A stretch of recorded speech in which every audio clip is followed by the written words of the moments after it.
Hey, Patreons. Welcome back to your bi-monthly dip into the worst of cinema with a bad trip to the movies with the Cardens. I am Charlie Carden, of course, and I am joined by my delightful wife, April. Hello, dear. Hello. Wow, we're talking about it as funny as we were watching this. We were saying, we've been doing this for about 2 years now, and we've brought you a lot of bad films. This was one that it was on the list, but it was kind of too far down the list, and I saw, oh, it's not streaming anywhere because we had to purchase it.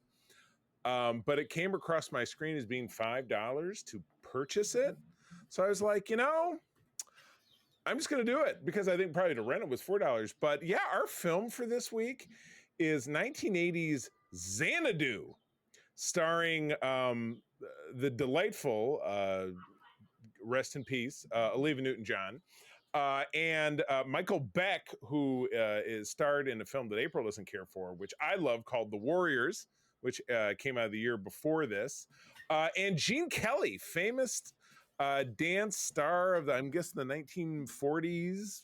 I'm thinking I don't know a ton I think about so. it. Okay. Yeah. But yeah, and this was his final role, and we're going to get into why that was maybe not such a great thing. But anyway, let me go through some details. Yes, this is an American musical fantasy film. Written by Richard Christian Danis and Mark Reed Rubel, or Rubel if you prefer, and directed by Robert Greenwald, whose work I'm not super familiar with, but I'm getting the feeling his career after this maybe didn't light the world on fire. I don't know. Maybe. One thing that was spectacular about this film is its soundtrack. A lot of great songs by Olivia Newton-John, who, whatever it is you want to say about her, is a tremendous vocalist. Music by Electric Light Orchestra. I don't know anyone who doesn't love the ELO from their music, featured very prominently in the Guardians of the Galaxy films in the last decade, and just a favorite of mine from youth. Cliff Richard, who is a big force in British music, kind of pre-Beatles, so like from the late 1950s, early 1960s, and the Tubes, who did a few songs that you would recognize if you heard them, but probably not. The title is a reference to the nightclub in the film, which takes its name from Xanadu, the summer capital of Kublai Khan's Young Dynasty in China, which comes out as dialogue in the film. The city appears in Kublai Khan by Samuel Taylor Coleridge, an 1816 poem quoted in the film, as I'd mentioned. Released in the United States in August of 1980 by Universal, the film was a box office disappointment, and we will go on to illustrate why that was the case. It was panned by critics and was an inspiration, along with Can't Stop the Music, another film that I feel like I'm familiar with, for the creation of the Golden Raspberry Awards. This is we're at the ground level right now of the beginning of the most famous Worst movie. awards for terrible films, to recognize the worst films of the year. Despite the film's lackluster performance, the soundtrack album became commercially successful worldwide and was certified double platinum in the United States. That's The song, crazy. the song "Magic" was a chart topper for Olivia Newton-John, and the title track, performed by Newton-John and the ELO, reached number one in the UK and several other countries. I'm assuming that's USA, or they would have said that. The film was set to become a cult classic for its mixture of 80s music and culture, creative choreography, and special effects that were innovative at the time. Do keep in mind it says the 80s, but because this came out in 1980, it was obviously made in the 70s. But I digest. Let's move along and get it started. Babe, take it away. It is interesting that we're doing this during Pride Month. Um, because I'm assuming that's part of the reason why it's a cult classic. But Probably so. anyway, because wow. Anyway, it starts with those really long credit sequences that we used to have back in the 80s and Yeah, before. yeah, yeah. Like if you watch The Wizard of Oz, the credit sequence takes forever. So a lot of those older movies do. So that's what it starts with. And then, Sorry about that brief interruption. Please continue. all right. So we start with the long credit sequence that takes forever. And then it's followed by a musician playing a clarinet at the beach, which is something I don't really think you see very often. Now, I knew immediately it was a clarinet. My daughter played clarinet, but I was like, I was like, okay. I knew it from Harry Kim. We don't see that down in South Haven here in Lake Michigan, but maybe someday. No. And in And LA, then yeah, you just figure the guy would get stabbed. So, but and then it moves for some reason to a painter in his house, and you don't really know what's going on. He tears up the drawing that he was working on, throws it out the window, and this paper travels multiple houses down into an alley where there's a mural. A very clean alley, by the way. And I don't know, Yes. I was particularly visiting LA a couple of years ago, and certainly all the Yes. trash and the homeless people, unhoused individuals. I apologize, but any big city, yeah, it's not. You don't have a clean alley. It's an alley with nothing in it. It was just like right. Yeah. Yes. But yeah, what happens with the papers? All of a sudden, there's like stuff happening. Yeah. So all of a sudden, the paper goes to this mural, and it like awakens the women in the mural. There were 9 women in the mural. They start slowly, one by one, waking up, coming out of the mural.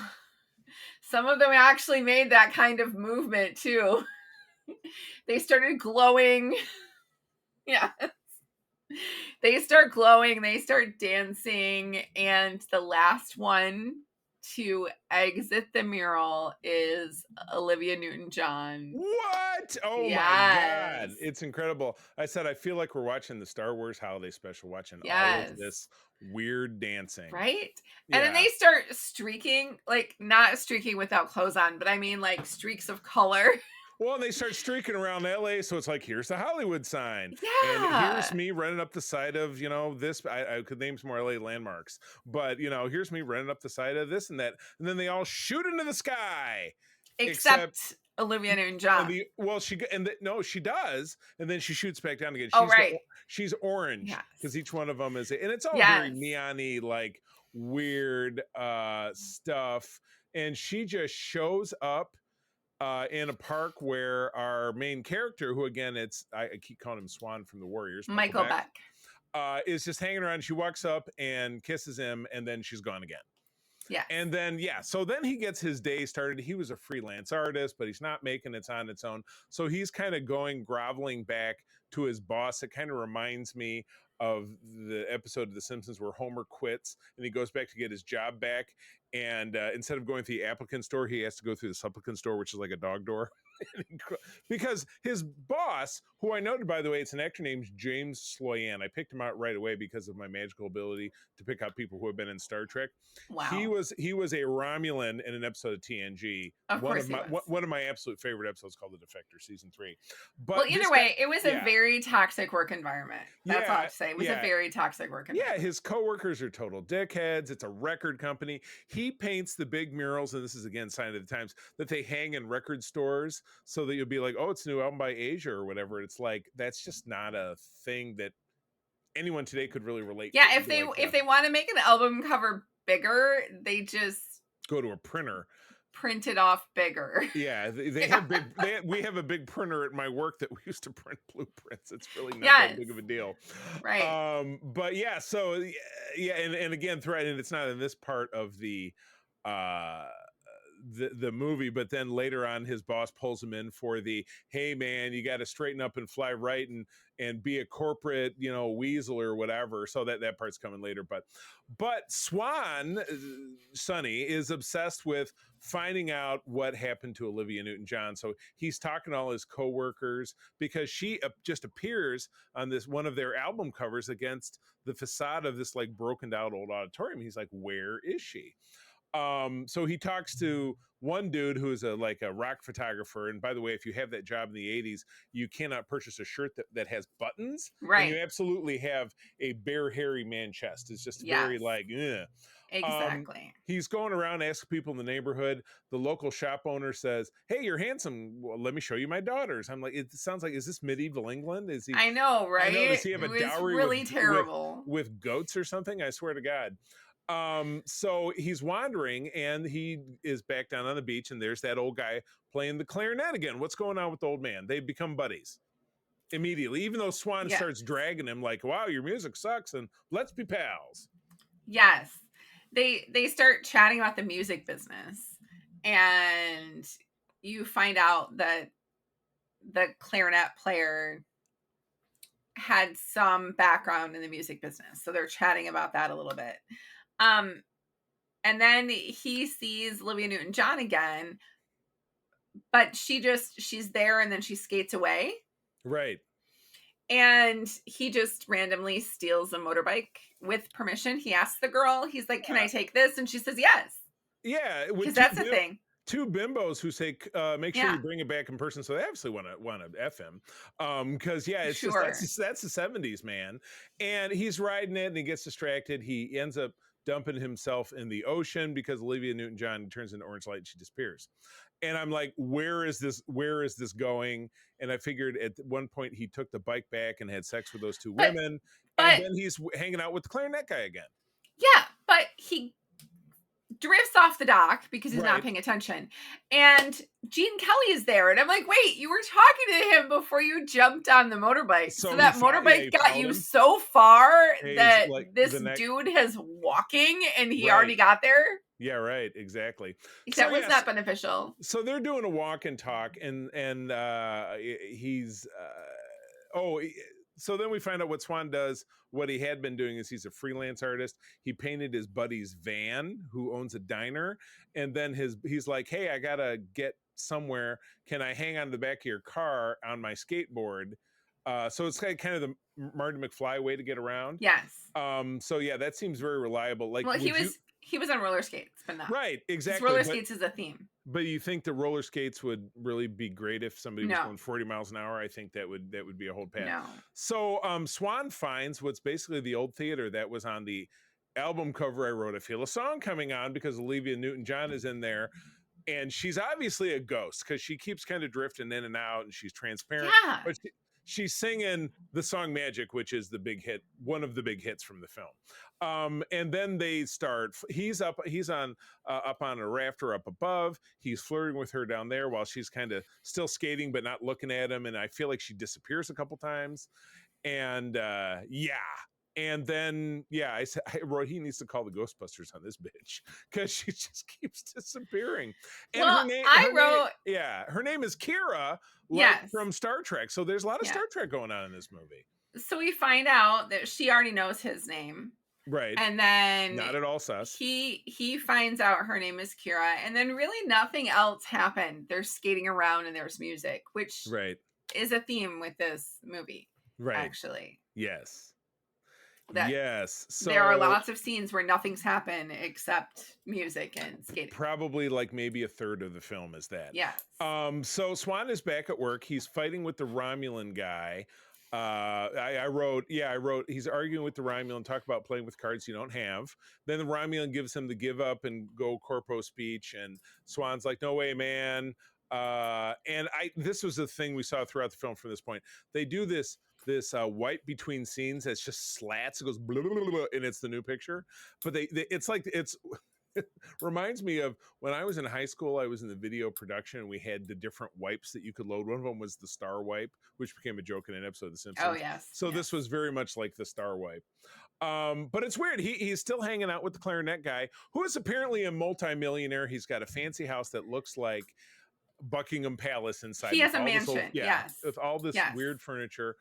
And then, but he had run into the clarinet guy outside of a record store where he was hanging one of his paintings, and the clarinet guy had picked up a Glenn Miller rare record, which was a picture book that had his picture in it, but also Kira's picture is in it, like from back in the 1940s. So. But they don't end up making the connection. But clarinet guy starts talking about, I sold out. I went into my family's construction business. I made a lot of money. But there was this girl who inspired me when I was a musician, who was Olivia Newton-John.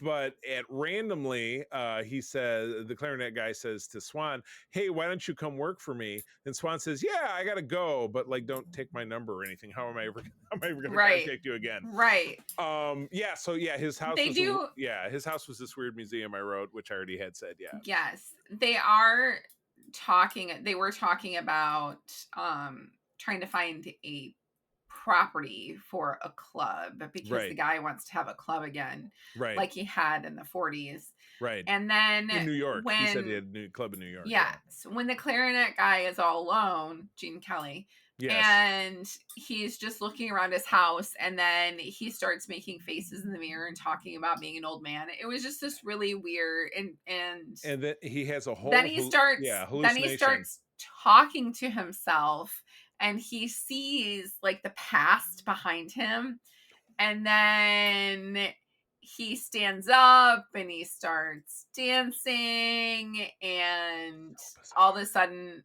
Gene Kelly and Olivia Newton-John are tap dancing together. Why not? I think it's a great idea. Yeah, I'm so sure that was pivotal for Olivia Newton-John. Like, could you imagine? no. Gene Kelly is tap danced with so many people that are Right. super famous. My brother used to watch those movies, like Like the Singing in tap the Rain. dancing. Yeah, Wa all was of that them. him singing in the rain? Yeah, Chris exactly. loved those. Can you believe that? He loved, what was the little S girl's name with the curly hair? oh, Um, oh god, Shirley Temple. yes, he loved Yes. Shirley Temple, and Shirley Temple danced with Yeah, Gene Kelly. your Yeah. brother, for as little as I know him, does not strike me as a I fan of know, right? old-timey movies. I know. It's so bizarre. So anyway, Yes. so now Olivia Newton-John goes on to help Swan and clarinet guy find a place for the club, and lo and behold, it's the broken down auditorium that they were in earlier and that was on the album cover. Easy to figure out. So but in between that, and he's like, I want to do it. And then Swan's like, I'm gonna take my girl on a date. And so this is when another surreal moment. He takes Yes. her into a warehouse that's a recording studio for the record company he works for.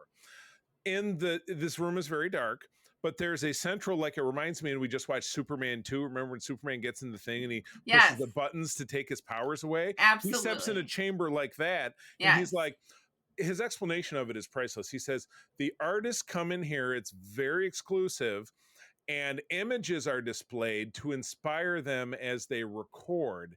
And then we go through a sequence where literally none of that is represented.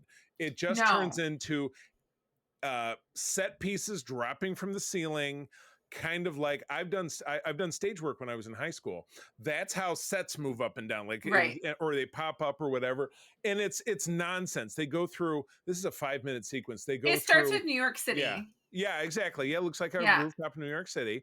Yeah. But we get to the point eventually where it's raining Yes. and they have Briefly. umbrellas. And I just wrote, what the fuck is going on here? Yeah. I am Yeah. completely lost. But yeah, his Yes. explanation of what it is weird. Yes. Yeah. So I that, also yeah. noted that during these scenes that the song that's playing, the captions actually said Kira as the Yes, singer. I noticed that, and Sunny, which I think we'll find in the notes Yes. later, that Michael Swan does not sing, and it was that was probably Cliff Richard. I'm not sure. Somebody else was singing his stuff. Which I thought was interesting because they weren't showing the None of them, characters singing they at didn't any appear to be point. performing. Yeah, exactly, No. exactly. So yes, we're back to the auditorium. I do love a line from Olivia Newton-John, says, "Could it work out for Danny?" I was like, Danny Zukoff from Greece? Has she forgotten where she was? Yeah. Yes. So Danny brings Swan brings Danny by, now I'm calling him Danny, Gene Kelly, by the next day to the, it's, the auditorium is obviously broken down. Some of the letters are missing. There's graffiti all over the walls, and there's a very clear no trespassing sign going up and down. But when Swan walks up to the door, he just opens it. Yeah. So had he already broken in? Hey, Secret Friends Unite, let me tell you about Zencaster. We use them for our show, and now they're supporting us. Zencaster is now the all-in-one solution making podcasting easy. It's the ultimate web-based podcasting solution, provides high-quality audio and video podcast production and hosting. With a full suite of professional tools, podcasters can seamlessly record, produce, and publish studio-quality content, all from one dashboard. Being a creator has never been easier. And we chose Zencaster because of the ease of use, high quality output, and it makes it super easy for our guests to come on. We had multiple solutions we tried before, and Zencaster has just been the best fit for us. Why Zencaster? It's now super easy to record a podcast with Zencaster. Log in using your browser and start recording a high-quality podcast right away. Record studio-quality sounds and up to 4K video with your guests. Feel a sense of zen knowing Zencaster's multi-layered backups ensure you always have your recordings in the highest quality, even if the connection is unstable. Have you ever worried what you sound like? Zencaster's post-production process makes you sound buttery smooth. It automatically removes those ums and ahs in your recording. It removes those awkward pauses in conversation too. Set the right podcast loudness and levels while reducing background noise with the click of a button. So if you're interested in making an easy, high-quality podcast just with the click of a browser button, go to Zencaster.com/pricing and use my code SFU1. You'll get 30% off your first month of any Zencaster paid plan. I want you to have the same easy experiences I do for all my podcasting and content needs. It's time to share your story. Now back to the show. Well, he was in there roller skating, remember? Oh, okay. So now, yeah. And I was kind of marveled by the collection of like random set debris. I'm like, why is there a drum, like a bum drum, like you see in movies that I assume has gas an oil in it? drum. Yeah. I'm like, is it foreshadowing, or are they going to burn? Is what happens after the end of the movie? They burn it down for insurance? That's what I do, right? Based on what the club turns into, which we'll talk about as we get to that part of the movie. And we have a very long sequence. This is probably one of the longest ones of the movie, where Danny and Swan are side by side having a vision of, we're going to have music in here. And Danny says, it's going to be swing music from the 40s. And then Swan's like, no, it's going to be rock music like from the 80s, which again, it was the 70s. But he's like, with guys wearing bright orange and there's 6 guys on stage and dancers. And I'm like, I've been to a few rock concerts in my time, and I've never been to anything like that, because that was some glammy disco. And the sequence goes on for like 10 minutes. It was roller disco. Yeah. It did. I did not time it. It took far too long for it to end. 6 to 10 minutes. I absolutely at the very end, the 2 eras, because you saw like pieces of each separately. Yeah. And then at the end, the 2 combined. Right. They start dancing together. And I wrote, it definitely was the same dancers between the same hallucination. They just switched hair, wardrobe, and makeup, obviously. Yeah. But when the band is done, that's when they switch over to what Swan thinks is a rock and roll number that is super needlessly sexualized. Like people are humping the speakers and all this weird bullshit is going on. And the lyrics of the song are like super unpleasant. It's going to be my way, lover. I won't take a backseat. It's all about me. I'm like, okay. And yes, finally the hallucinations merge and there's a dance off. And like I said, it wraps up and it's like 10 minutes. Yes. And then they end up, Gene Kelly loves it. He wants to give Michael half the club for whatever reason. No money is exchanged. Using their real name. Yeah. But they make a handshake deal. Not very smart legally. And then Olivia Newton-John shows up. It just appears. Yeah. And is quoting the Kubla Khan. And Gene Kelly finishes the quote. And I don't know. And it becomes Xanadu. They just pluck that out of the air. Yeah. Very, very lame sequence where Swan quits his job with the Romulan by repeating the, if he tells you Tuesday is Wednesday, you say yes. And he says, Tuesday is not Wednesday. So that's sticking it to the man. Apparently. So it's late night. Swan and Olivia Newton-John are out on a date. He's trying to get to know her. She won't answer any questions. I'm like, serious red flag. She's probably got warrants. Maybe she's wanted, for drug possession. I have no idea. And it's like gibberish. Like he's asking, what's your last name? And she's saying things like the same as my mother and father. It's like, I'd be like, I wouldn't tolerate that shit if I was trying to date someone. And then they have a kiss, and in doing so, they fucking become cartoons. Yes. So we get a sequence of that. Granted, it's over another ELO banger, Electric Light Orchestra, so it's another great song. It is still too long, but yes, great song. They become first, they're like Thumbelina type characters standing on a rose, kind of Disney kind of thing happening. Yeah. Then they become fish and they're swimming around, and then they become birds and they're flying around, and then they're Thumbelina again. I don't understand.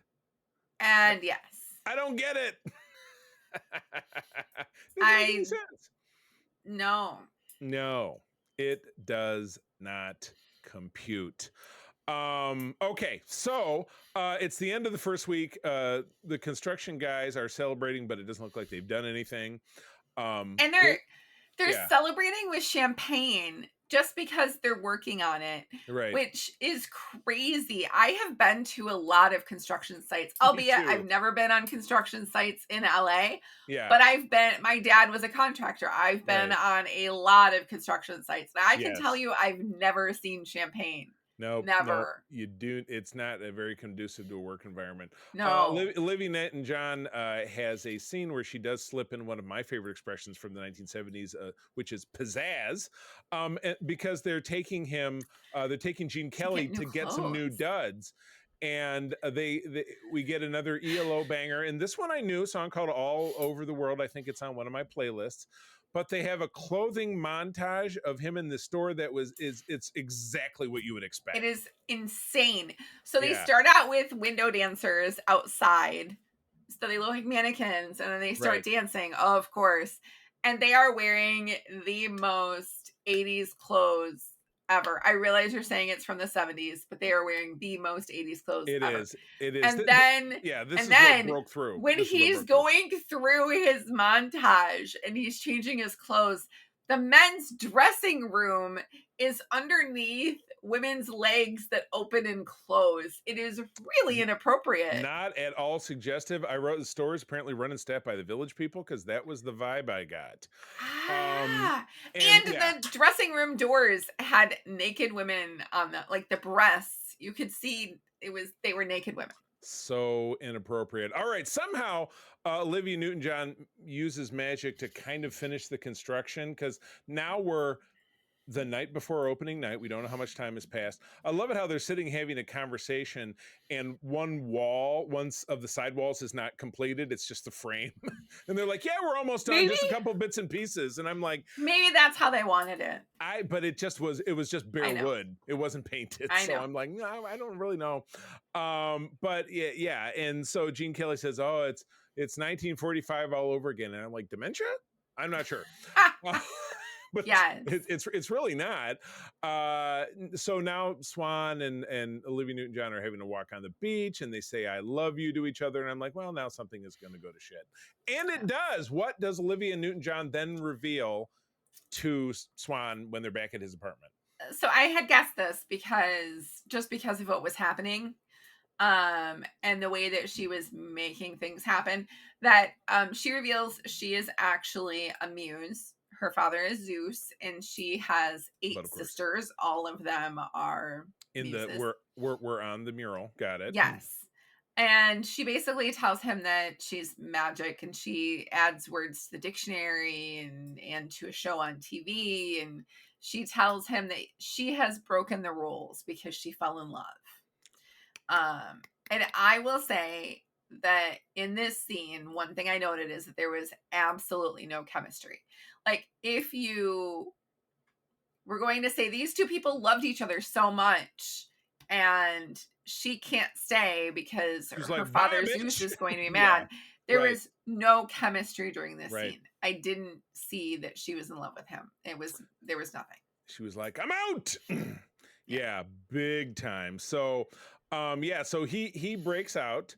And we flash to the next day, and Swan is sitting on the rock where Danny had been previously, and Danny's like, well, I'm sorry you can't come to the opening of our business tonight. Well, I can't go because Kira's not going to be there, and dreams are die, and you killed our dreams. And it's just like, oh my God, they're getting all heavy duty. Yeah. But then we get another ELO banger because Swan he's skating around, and he comes up on the same alleyway that we saw in the beginning, and the mural is restored, and he's staring at it for the longest time, nothing's moving, and he's like, I'm gonna just go, and he backs up and he races towards it. He's going at it at the speed of light, and he goes through the wall, and he ends up in a neon hellscape. What's going on there? Yes, so he sees Olivia Newton-John, and I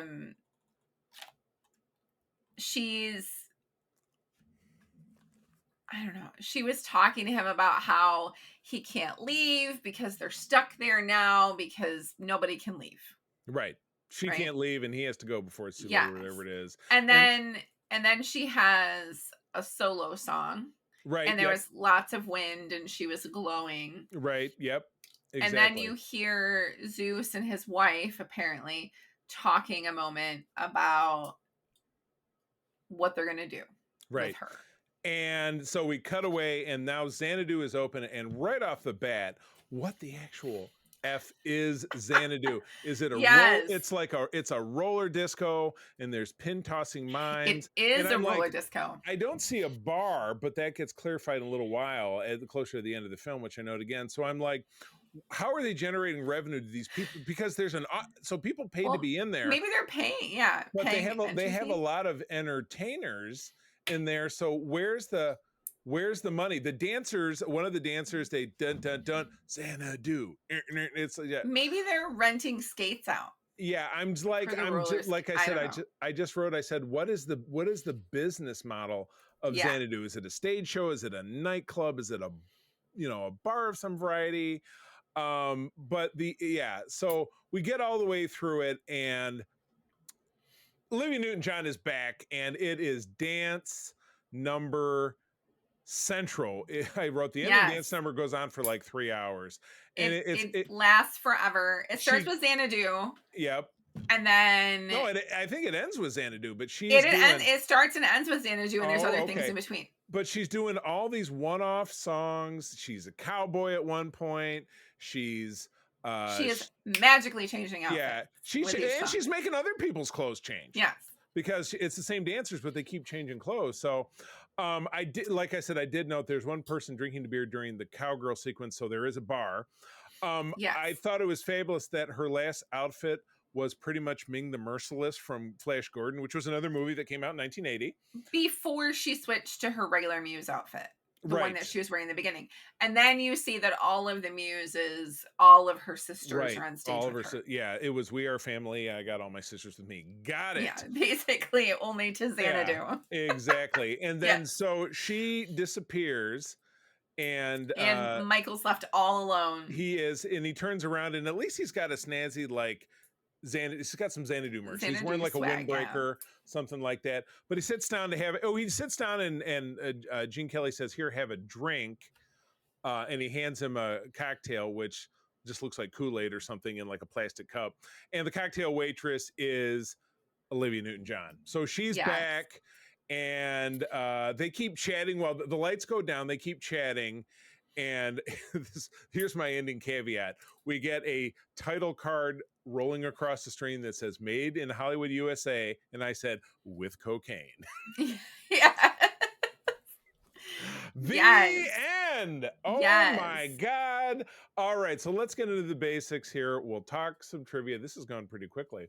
It has. Probably the quickest we've gotten done. But because there's so many freaking, there were so many music scenes, there wasn't any plot. There's no substance. But anyway, by the numbers, is 31% on the tomato meter with 45 reviews. This is stats as of today. 58% on the popcorn meter with over 10,000 ratings. So with 10,000 ratings, they could not get above even 60%. So so 58% is, if you remember the old scale in school, is failing. 31% is really failing. But yeah, that's that. So let's get into some trivia.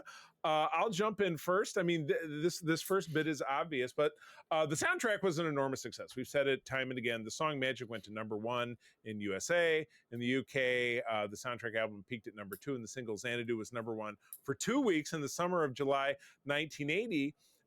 Where the top film was at that time was The Empire Strikes Back. It came out Memorial Day. First movie I ever saw in the theater. All right, give us one. All right. So the cartoon sequence that I know we loved so much was added only because they wanted another song. Wow. And they didn't want to film another song, so they added an animation instead. And it was ridiculous. It was not great animation. No. Unsurprisingly, Olivia Newton-John did say that the script was written during filming. Yeah, that is not surprised at all. Not at all. And this is a miss. Sonny was originally cast to be Andy Gibb, who was one of the Gibb brothers. Maybe this was around the time he died, because he did overdose I don't know on a who number Andy of Gibb drugs. is. He was one of the Bee Gees. He was the fourth brother. He wasn't part of it, but he had a lot of solo hits. So Got if it. you heard one of them, you would recognize it. This was the final film of Gene Kelly, which, but again, I'm going to back this up with my other favorite piece of trivia, is that he took this job. In the finale, Gene Kelly performs his own roller skating, which I don't know how they got insurance for that, because Yeah, he was an old dude.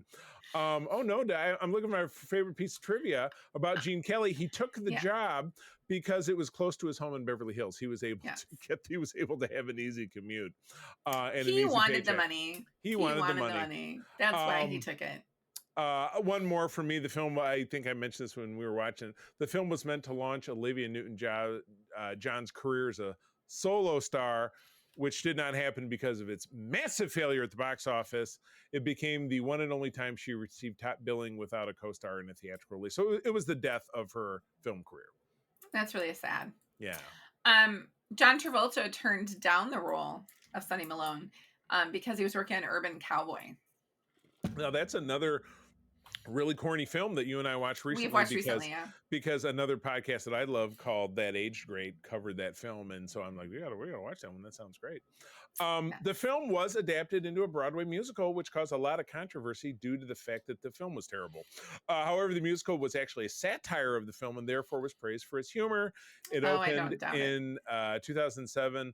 Starring Carrie Butler as Kira and Cheyenne Jackson as Sonny. Don't know who either one of those are. Show ran for over 500 performances and was nominated for Best Musical and Best Book Tony Awards. Best Book, like Book of Music. I'm not quite sure what that means. I do love that this was one of two roller disco themed movies released around the same time. When this and Roller Boogie, obviously the other film, went into production, roller disco was a popular nationwide fad, but at the time of Xanadu's release, there'd been a massive backlash against both disco music and the notion of roller skating to it.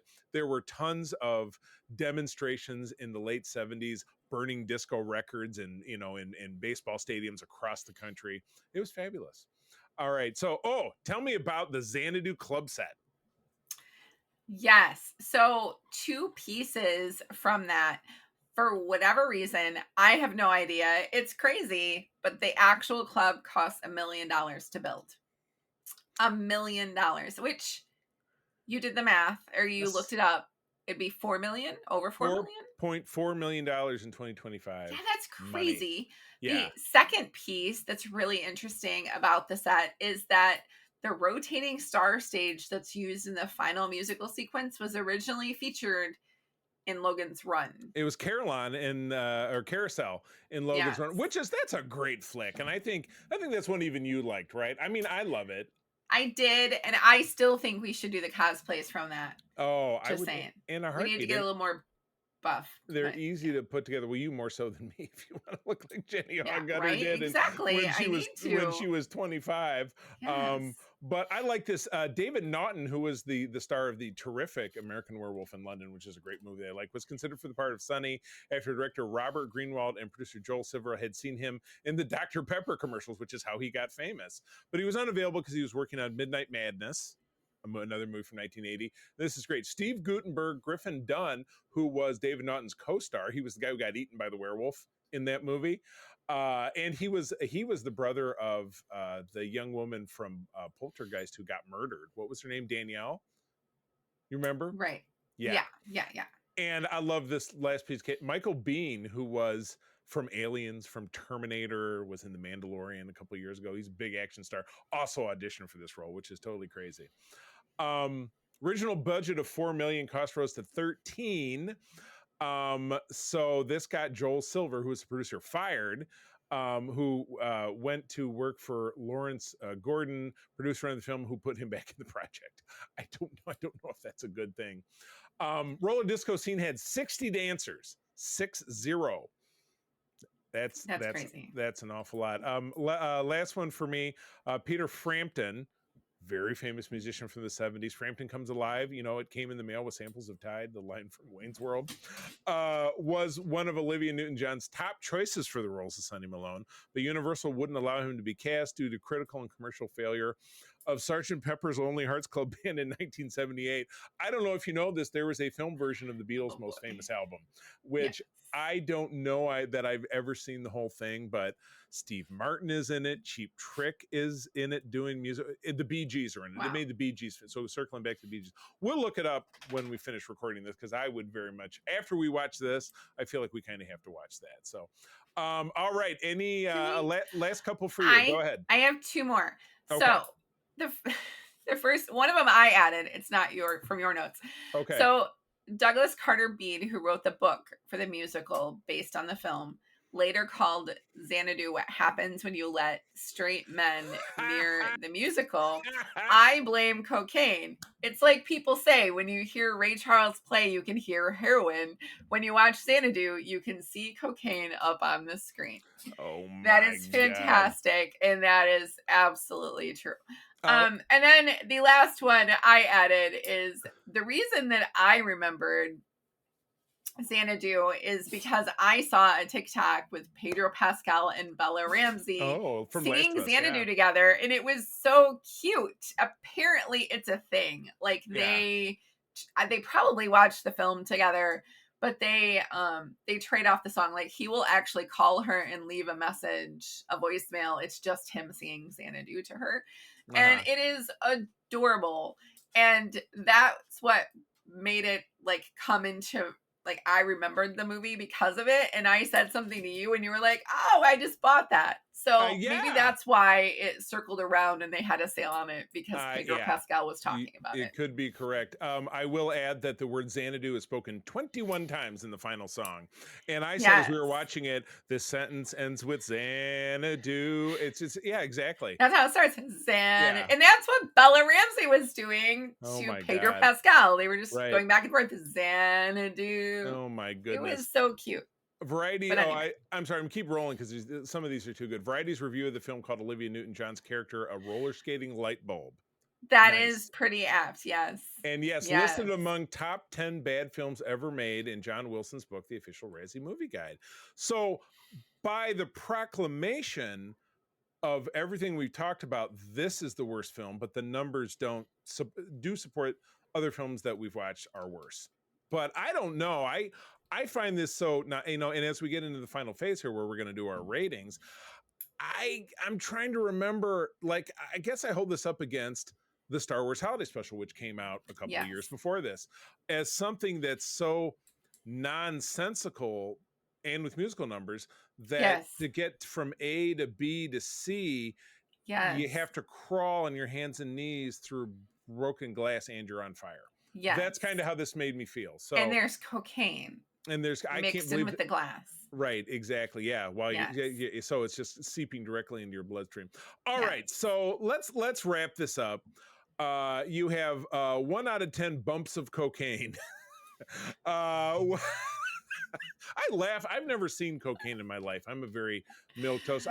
We won't talk about it. Yeah, I stick with the alcohol. That's okay. But all right. So out of 0 to 10 bumps of booger sugar, as they call it, where do you rate this film? I would say a 3. Wow, incredibly generous. I was going to put this somewhere in the 1.5 to 2.5 range. I can't remember a time that I looked at you, you looked at me, and we're just watching it with our mouths hanging open. Absolutely. Yes, I did. Mystified. I believe I read on Wikipedia that they had a whole different plan for the movie, and they changed it. Well, like it said that they were writing the script while the movie was going, but they just wanted to make it about a roller derby club, a roller disco club, not roller derby. That would be weird. No, like yeah, they still have. It was just gonna be a roller disco. That's all it was gonna be, and they made it into this whole other thing, and it was going to make more sense. Like when How could it make more sense? How could it when make less sense? because when Sonny was talking about how he painted somebody else's mural, it was supposed to be that he painted that mural, but they Yeah. never made the connection in the movie. So there are lots of things that they just skipped over, which Oh my gosh. if they had, it would have at least made a little more sense. Like, why did they go after Sonny? Why did the muses decide that he was the one? You know, all those little things. But all anyway, torn up paper. But anyway, all right. Well, with that, we draw this to a close. Thanks for tuning in, patrons. April, where do people find you out there? at the April Carden on Instagram, but I'm not there very often. So But you should be. I know. Because you could talk about stuff like this. Yeah. Well, patrons know where to find me, but if you happen to be listening to us on our free feed and you enjoyed listening to this program and you'd like to hear more, definitely visit patreon.com/Secret Friends Unite. We have all of our programs there, ad-free, early programs, lots of bonus programs. We've been on Patreon for a couple of years now, so there's a lot of great stuff, a lot of great perks in our Secret Friends Unite Discord, and you can try it for 7 days for free. Your first month, after that, half off, and then you can stay on board for as little as $2 a month. It's a great bargain. But at any rate, Patreons, thanks for tuning in. I have been Charlie, along with April, and this has been another installment of A Bad Trip to the Movies with the Cardens, and we will see you again at the movies. Bye-bye. This podcast is part of the Secret Friends Unite podcasting network, available on Apple Podcasts, Spotify, and podcast services around the galaxy, as well as video on our YouTube channel. You can support Secret Friends Unite by becoming a Patreon member, get bonus programs and more over at patreon.com/secretfriendsunite. Join our Discord community for even more discussions on all things geek. For all the latest updates on Secret Friends Unite, make sure to follow us on Threads at secret.friends.unite and visit secretfriendsunite.com. Find our merchandise at TeePublic and Redbubble. Thanks for listening, and may the Force live long and prosper.